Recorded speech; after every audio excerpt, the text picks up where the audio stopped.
Then what you're saying is that Apple can exclude apps from the App Store. In fact, it has.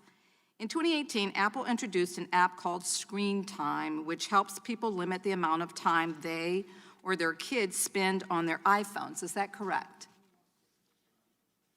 It sounds right.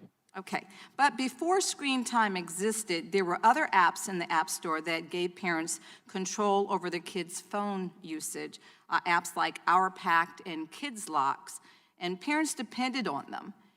Soon after you introduced Screen Time, however, you removed these competing apps from the App Store.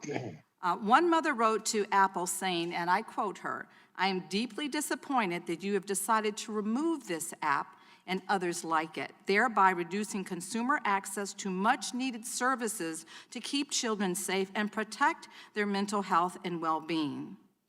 Mr. Cook, why did Apple remove competing apps right after you released Screen Time? We were concerned, Congresswoman, about the privacy and security of kids.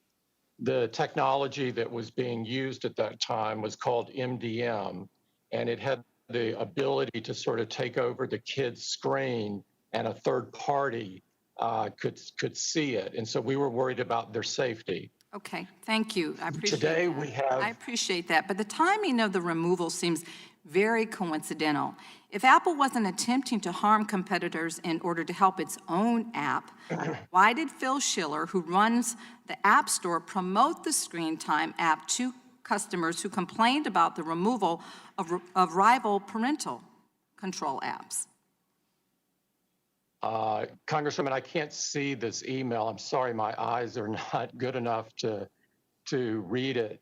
But I see Screen Time as just an alternative, but there are over 30 parental control apps that are in the App Store today. And so there's vibrant competition for parental controls out there. Okay.